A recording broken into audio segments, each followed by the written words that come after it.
الحمد لله رب العالمين والعاقبة للمتقين الصلاة والسلام على سيد الأنبياء والمرسلين وعلى آله وصحابه الطيبين الطاهرين أما بعد أعوذ بالله من الشيطان الرجيم بسم الله الرحمن الرحيم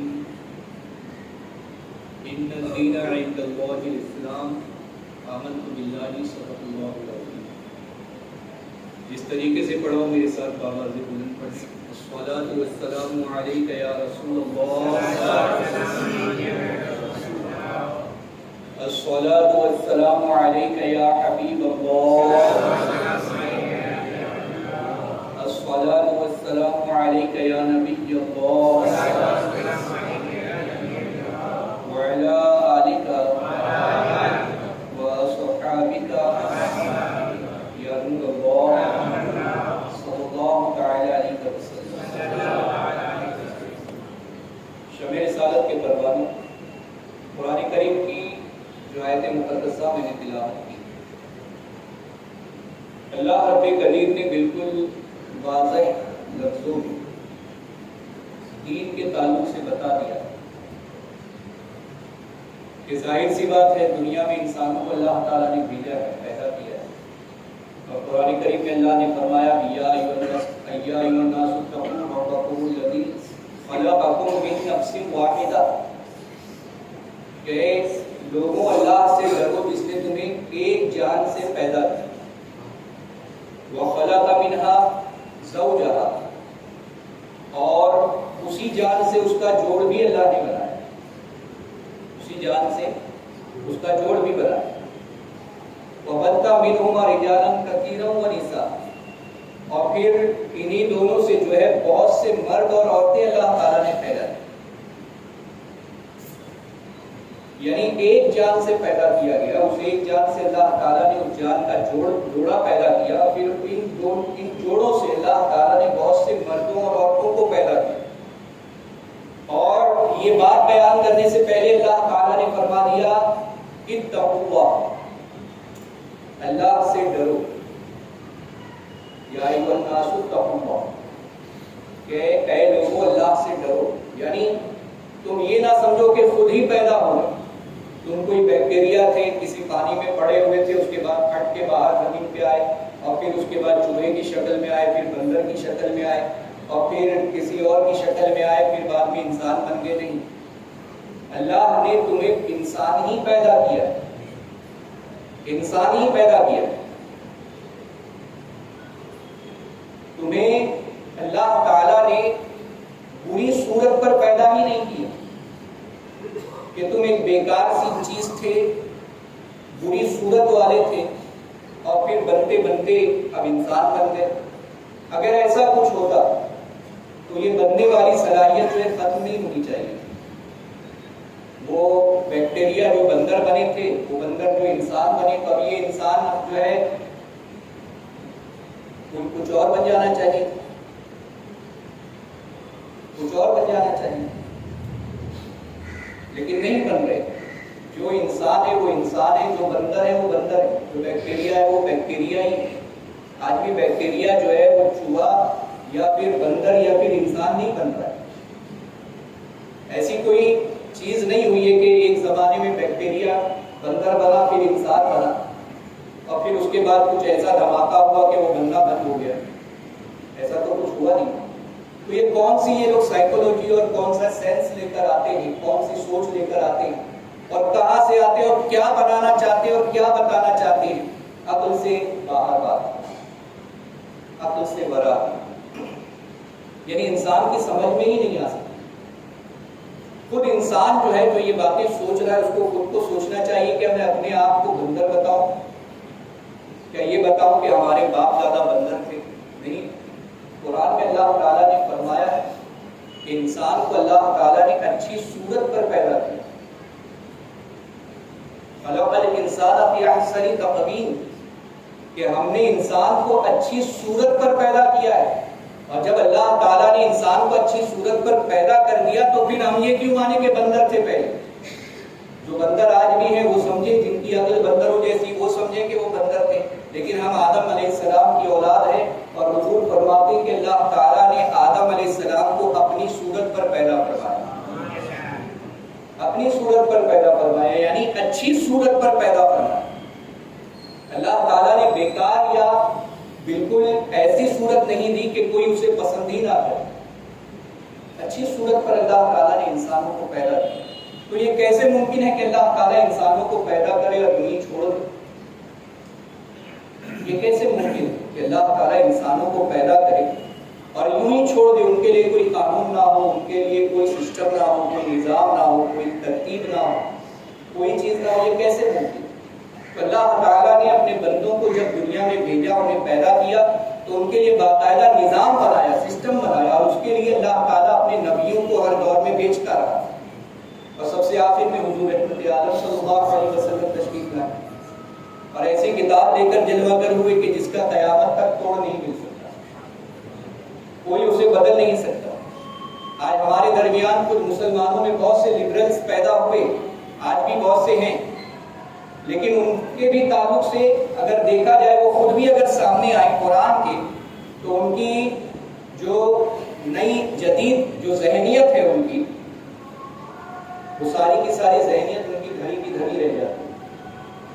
وہ جو یہ بتانا چاہتے ہیں کہ ہم ماڈرن طبقے کے لوگ ہیں اور ہم ماڈرن زندگی گزارنا چاہتے ہیں، جدید زندگی گزارنا چاہتے ہیں، کچھ نیا کرنا چاہتے ہیں، تو مجھے آپ بتاؤ کہ قرآن سے ہٹ کر تم نیا کیا لے کر آؤ؟ بہت زیادہ کرو گے تم نیا پن یہ لاؤ گے کہ چھوٹے کپڑے پہننا شروع کرو گے، اور بہت زیادہ یہ کرو گے کہ تم گھروں میں اپنی عورتوں سے کھانا نہیں پکواؤ گے، ہوٹلوں میں ہی جا کر کھاؤ گے، لیکن کھاؤ گے تو انسانوں کے ہی ہاتھوں کا نا، کہ کسی اور کے ہاتھوں کا کھاؤ۔ نیا پن اس وقت ہوتا جب فرشتے خدمت کے لیے حاضر ہو جاتے، نیا پن اس وقت ہوتا جب جنت سے دسترخوان نازل ہو رہے ہوتے، نیا پن اس وقت ہوتا جب جنت سے جوڑے اتر رہے ہوتے، لیکن سارے معاملات تو وہی ہیں، تو نیا کیا لے کر آئے ہو؟ نیا پن اس وقت ہوتا جب تم گیہوں چاول کھانا، زمین سے اگنے والے اناج کھانا بند کر دیتے، اس وقت نیا پن ہوتا، لیکن تم کھا وہی رہے ہو جو تمہارے باپ دادا کھایا کرتے تھے، تم پہن وہی رہے ہو جو تمہارے باپ دادا پہنا کرتے تھے، تم سو اسی زمین پر رہے ہو جس پر باپ دادا سویا کرتے تھے، تو نیا کیا لے کر آئے ہو؟ کوئی چیز نہیں لائے۔ صرف ماڈرنزم یہ ہے، ماڈرنزم کی جو ذہنیت ہے، جو تھنکنگ ہے، وہ صرف اور صرف یہ ہے کہ قرآنی نظام کو ختم کر دیا جائے، اس کے علاوہ ان کی کوئی ذہنیت اور کوئی مقصد ان کا نہیں۔ ماڈرنزم کا مقصد صرف یہ ہے کہ قرآنی نظام کو ختم کر دیا جائے، اس لیے کہ جب تک قرآنی نظام باقی رہے گا، اس وقت تک حق کا ساتھ دینے والے لوگ پیدا ہوتے رہیں گے، نعرہ تکبیر بلند کیا جاتا رہے گا، ہزاروں کے سامنے تنہا لوگ کھڑے ہو کر کے حق کی آواز بلند کریں گے۔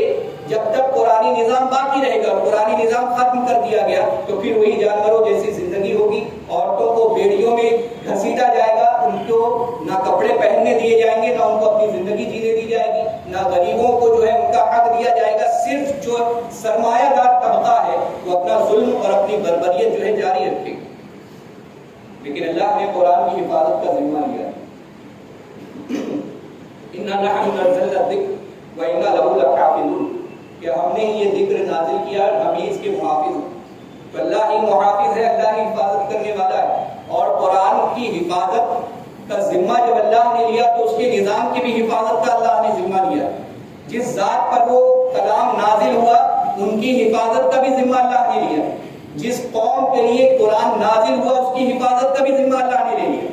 گویا کہ قرآن کے ذریعے اللہ نے سب کی حفاظت کا ذمہ لیا ہے، اور جب تک یہ محفوظ رہے گا قرآنی نظام سلامت رہے گا، کوئی اسے مٹا نہیں سکتا ہے۔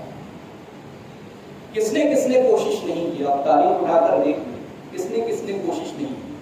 ہر کسی نے کوشش کی مذہب اسلام کو مٹا دیا، لیکن آج تک سارے ختم ہو گئے، مٹ گئے، لیکن اسلام باقی۔ 1947 ہو، 72 74 ہو، 81 84 ہو، 92 ہو یا 2001، کب مٹانے کی کوشش نہیں کی؟ ہر وقت کوشش کی کہ مسلمانوں کو ختم کر دیا جائے، ڈرا دیا جائے، انہیں مٹا دیا جائے، لیکن اللہ نے دکھا دیا کہ نہ یہ ڈرنے والے ہیں، نہ مٹنے والے، نہ ختم ہونے والے، بلکہ بڑھتے ہی جا رہے ہیں، بڑھتے ہی جا رہے ہیں، اور حق کی آواز بلند کرتے چلے جا رہے ہیں۔ ختم ہو ہی نہیں رہے. پہلے چند علاقوں میں رہا کرتے تھے، اب کئی علاقے مسلمانوں کے ملک میں آتے ہیں. تو یہ اللہ تبارک و تعالیٰ نے اس قوم میں برکت رکھی.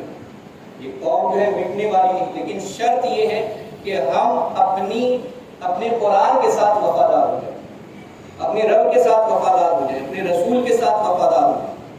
شرط یہ ہم مٹ نہیں پا رہے ہیں. کیوں نہیں مٹ پا رہے ہیں؟ اس لیے کہ ہم نے پڑھا ہے لا الہ الا اللہ،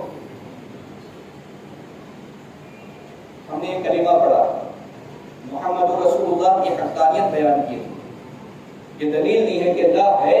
تو کیوں ہے؟ اس لیے کہ محمد صلی اللہ علیہ وسلم اللہ کے رسول ہیں، اس لیے ہم گواہی دیتے ہیں کہ اللہ ہے اور اس کے سوا کوئی معبود نہیں، اس لیے ہم گواہی دیتے ہیں. اور حضور صلی اللہ علیہ وسلم نے ایسے ہی نہیں فرمایا من قال لا الہ الا اللہ فدخل الجنہ. جس نے اللہ کی وحدانیت کی اور محمد عربی صلی اللہ علیہ وسلم کی رسالت کی گواہی دی، وہ جنت میں داخل ہو گیا. یوں ہی حضور نے نہیں فرمایا. اگر صرف پڑھ لینا کافی ہوتا تو عرب کے وہ لوگ بہتر جانتے تھے ہم سے بہتر کہ عربی کیسے پڑھی جاتی ہے، کلمہ کیسے پڑھا جاتا ہے. وہ بہتر جانتے تھے، لیکن انہوں نے نہیں پڑھا. کیوں نہیں پڑھا؟ کیونکہ وہ جانتے تھے کہ یہ کلمہ پڑھ لیے مطلب اپنا جان کا سودا کر لیا. یہ کلمہ پڑھ لیے اپنی جان کا سودا کر دیے. قرآن کا مفہوم ہے کہ اللہ نے مومنوں کی جانوں کو جنت کے بدلے خرید لیا. اور یہ جانتے ہیں کہ جس نے لا الہ الا اللہ پڑھ لیا، پھر وہ بھلے نماز پڑھے نہ پڑھے، داڑھی رکھے نہ رکھے، مذہب اسلام کی باتوں پر عمل کرے نہ کرے، لیکن جب اسلام کی حفاظت کی بات آئے گی تو اپنی جان قربان کرنے ضرور آگے آئے گی. تو یہ ہے لا الہ الا اللہ. من قال لا الہ الا اللہ فدخل الجنہ کی ایک صورت، ایک تعبیر کہ جس نے لا الہ الا اللہ کہہ لیا تو جنت میں داخل ہو جائے. اس کی وجہ یہ ہے کہ مومنین کے دل میں ایمان جو ہے وہ مضبوط رہتا ہے کہ مومنین کبھی یہ گوارا نہیں کرتے کہ وہ اسلام کے خلاف کوئی بات قبول کریں. وہ کبھی گوارا نہیں کریں گے کہ ہماری شریعت پر آ جائے. وہ کبھی گوارا نہیں کریں گے کہ ہمارے دین کو بدلا جائے. کبھی گوارا نہیں کریں گے. بس کمی اس بات کی ہے کہ ہم اس سے وفادار پوری طرح نہیں، ہم اپنے عمل سے اس بات کو ظاہر نہیں کریں. عمل سے یہ مراد نہیں کہ ہم جو ہے جیسے میں نے لباس پہنا ہے ایسے آپ بھی پہنیں، یہ ضروری نہیں. ہاں یہ مسلمانوں کی علامت ہے، جب آگے بڑھتے چلے جائیں تو اسے بھی اپنا. لیکن یہ ضروری ہے کہ قرآن کریم پر عمل اور قرآن کریم سے رشتہ ہمارا کتنا گہرا اور مضبوط، قرآنی قوانین پر ہم کتنا عمل کرتے ہیں، خرافات سے اور بے حیائی کے کاموں سے اور حرام کاموں سے ہم اپنے آپ کو کتنا بچاتے ہیں. یہ سب سے زیادہ اہم بات ہے، سب سے زیادہ اہم. اب لباس کی بات آئی تو میں آپ کو بتاؤں، جیسے کہ قرآن کریم کی آیت میں نے پڑھی ان الدین عند اللہ الاسلام، کہ بے شک اللہ کا پسندیدہ دین اسلام. اور ایک مفہوم یہ بھی ہے اس کا کہ اللہ کے نزدیک دین اسلام ہی ہے. اللہ کے نزدیک دین کیا ہے؟ اسلام ہی ہے. تم بہت سے دین اگر بنا لو تو کوئی اور دین اللہ کو نہیں چاہیے کہ ایک مذہب یہ بھی ہے، ایک دین یہ بھی ہے، یہ بھی ہے، سب تو مذہب والے، سب تو دھرم والے ہیں. نہیں، اللہ کے نزدیک دھرم، مذہب، دین اسلام ہی ہے. جس نے پیدا کیا ہے اس نے اسلام کو ہی پسند کیا ہے، اسلام پر ہی تمہیں رکھنا چاہتا ہے. اور اس نے کہہ دیا ہے وَلَا تَمُوتُنَّ إِلَّا وَأَنْتُمْ مُسْلِمُونَ، کہ ہرگز نہ مرنا مگر مسلمان. تو اس نے اسلام کو جب پسند کر لیا ہے تو ہمارے لیے کوئی اور دین ہے ہی نہیں. پیدا اس نے کیا، کھلاتا پلاتا ہوا ہے، پہنایا اس نے، ساری نعمتیں اس نے دی ہیں، ساری چیزیں اس نے عطا کی ہے. تو پھر بات بھی اسی کی مانی جائے، اطاعت بھی اسی کی جائے. یہ اللہ کا حق ہے ہم بندوں کو کہ ہم جب اللہ پر ایمان لائے ہیں تو اسی کے فرامین پر عمل. تو ظاہر سی بات ہے اس نے ہمیں لباس بھی عطا کیا ہوگا، یوں ہی برہنہ تو نہیں چھوڑ دیا ہوگا.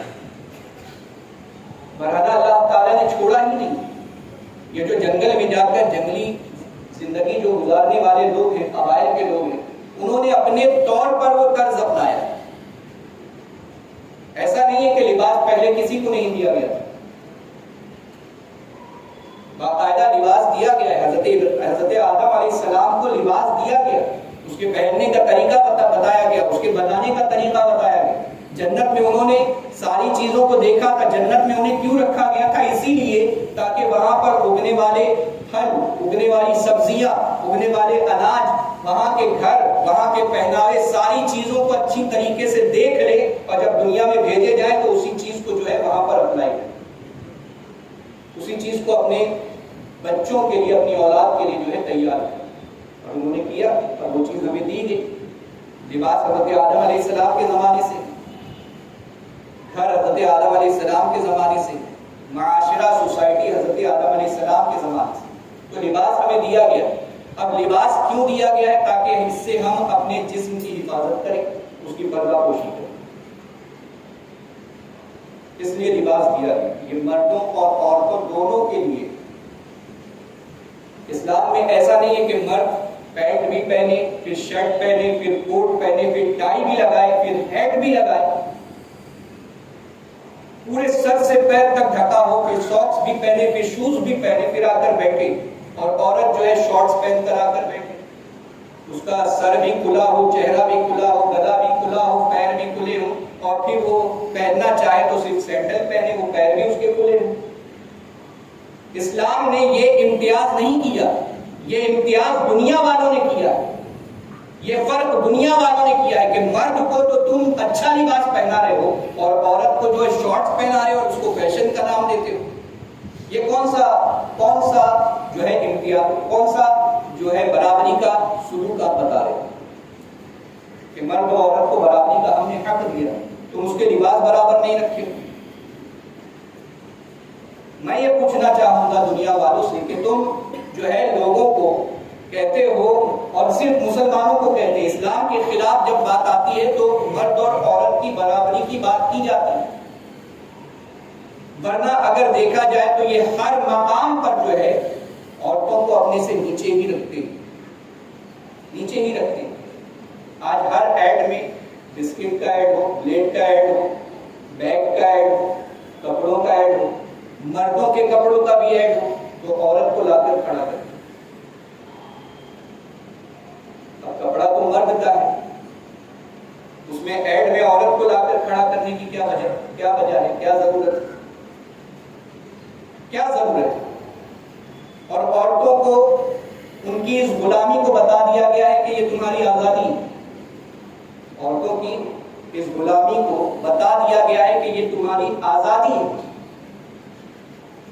اور ہر جگہ ان کا استعمال کیا جا رہا ہے کہ لوگ جو ہے گندی اور بری نظروں سے پہلے عورت کو دیکھیں اور پھر اس کے بعد ہمارے دیے ہوئے ایڈ کو اور ہمارے پروڈکٹ کو دیکھیں. یہ نظریہ ہے, یعنی عورتوں کو صرف اپنا پروڈکٹ بیچنے کے لیے استعمال کیا جاتا ہے, اور یہ بھی خوشی خوشی چلی جا رہی, خوشی خوشی چلی جا رہی. اور اسلام میں دیکھیں کہ اسلام میں کس طریقے سے برابری کا نہیں بلکہ عورتوں کو مردوں سے اعلیٰ درجہ دیا گیا, اونچا درجہ دیا گیا, معمولی درجہ نہیں دیا گیا. بیٹوں کی پرورش پر جنت کی بشارت نہیں دی گئی, فضیلت بتائی گئی ہے اولاد کے ساتھ پرورش کر, اولاد کی اچھی تربیت کرنے, پرورش کرنے پر جو ثواب ہے, جو مراتب ہے وہ تو حاصل ہوں گے, لیکن باقاعدہ تاکید کے ساتھ بیٹیوں کی اچھی پرورش کرنے پر حضور نے ماں باپ کے لیے جنت کی ضمانت دی, ماں باپ کے لیے جنت کی ضمانت دی. ماں کے تعلق سے فرمایا ہے کہ قدموں کے نیچے جنت ہے, ماں کے تعلق سے فرمایا, باپ کے تعلق سے نہیں فرمایا. باپ کو جنت کا دروازہ بتایا کہ داخلہ وہیں سے ہوگا, اس کی رضا سے ہوگا, لیکن جنت کسے بتایا گیا؟ ماں کو بتایا کہ اس کے قدموں تلے, یعنی جنت سے بھی اعلیٰ درجہ دے دیا گیا ماں. یہ اندازہ لگا بیوی کے ساتھ حسن سلوک پر کہ بیوی کو دیکھ کر اگر شوہر مسکراتا ہے اس پر ثواب رکھا گیا ہے, اور اپنے ہاتھوں سے اگر لقمہ بیوی کے منہ میں ڈالتا ہے تو اس کو صدقہ فرمایا گیا ہے کہ صدقے کے برابر ثواب دیا جائے گا کہ جو شوہر محبت میں اپنی بیوی کے منہ میں اپنے ہاتھوں سے لقمہ ڈالتا ہے, حالانکہ وہ بھی کھا سکتی ہے اور اس کے پاس بھی ہاتھ ہیں. یہ نہیں کہ جس کی بیوی کے پاس ہاتھ نہ ہو اس کے شوہر کو یہ ثواب کی فضیلت بتائی گئی, نہیں, بلکہ ہر ایک کے لیے بتائی گئی. اور پھر